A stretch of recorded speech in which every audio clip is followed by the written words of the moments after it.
got a question to ask. Who can battle with the Lord?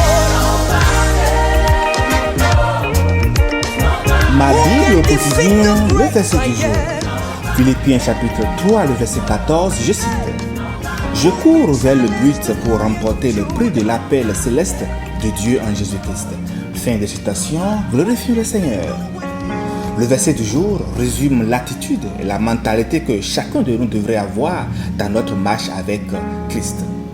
Bien-aimés, dans le chapitre 3 de Philippiens, Paul met en garde contre les faux enseignants qui cherchent à corrompre la foi des croyants en les incitant à se fier à leurs propres œuvres et accomplissements plutôt qu'à la grâce de Dieu en Jésus-Christ.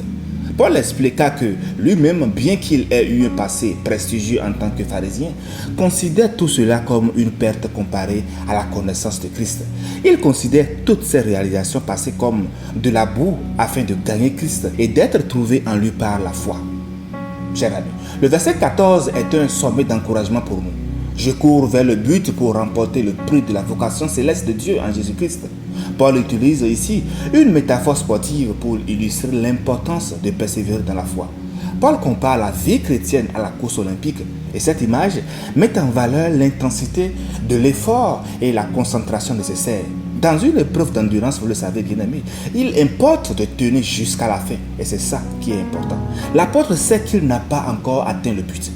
Il dit, ce n'est pas que j'ai déjà remporté le prix ou que j'ai déjà atteint la perfection, mais je cours pour tâcher de le saisir puisque moi aussi j'ai été saisi par Jésus-Christ. Frère, je ne pense pas l'avoir saisi, mais je fais une chose, oubliant ce qui est en arrière et me portant vers ce qui est en avant. Je cours vers le but pour remporter le prix de la vocation céleste de Dieu en Jésus-Christ. Philippiens 3, les versets 12 à 14. Et vous l'aurez constaté, Paul déclare au verset 12 qu'il continue à courir vers le but. Connaître le Christ dès maintenant, c'est bien, mais tenir jusqu'à la fin pour parvenir à la résurrection des morts et à la vie éternelle promise aux disciples de Jésus-Christ, c'est encore plus important. L'œuvre en lui doit continuer jusqu'à la fin. Ceci étant bien aimé, le verset nous rappelle l'importance de fixer notre regard sur le but céleste. Trop souvent, nous sommes tentés de nous laisser distraire par les préoccupations et les plaisirs terrestres perdant de vue notre véritable destination. Mais Paul nous encourage à garder une perspective céleste, à ne pas être captivé par les choses passagères de ce monde, mais à rechercher activement les réalités éternelles. De plus, Paul mentionne le prix de la vocation céleste de Dieu. Ce prix représente la récompense finale et glorieuse qui nous attend dans le royaume céleste. Alors c'est une incitation pour nous à persévérer, à sacrifier nos propres ambitions et désirs égoïstes pour poursuivre la volonté de Dieu. Et le prix en vaut la peine, n'est-ce pas? Car il est éternel et dépasse de loin tout ce que nous pouvons obtenir dans ce monde. Un jour, bien aimé, j'écoutais un coach de vie mentionné en anglais, Be Better Every Day.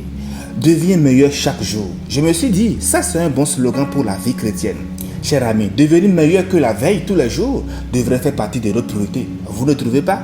Moi, je parle de devenir meilleur pour le bien-être des autres, bien sûr. Oui, devenir meilleur tous les jours pour être une bénédiction, un encouragement, une bouffée d'air frais, un espoir. Je cours dans le but de ne pas perdre de temps pour devenir cet homme ou cette femme que Dieu désire que je sois. Non pas juste pour prendre cette échelle qui va me mener vers le ciel, mais afin que ma vie compte ici-bas pour que le plus grand nombre puisse expérimenter l'amour de Jésus. Moi donc, je cours, mais pas comme à l'aventure. Je bosse, mais non pour battre l'air. 1 Corinthiens 9, le verset 26. Chers frères, chers sœurs, n'abandonne jamais. Si tu tombes, relève-toi et finis la course. Dieu va la courir avec toi.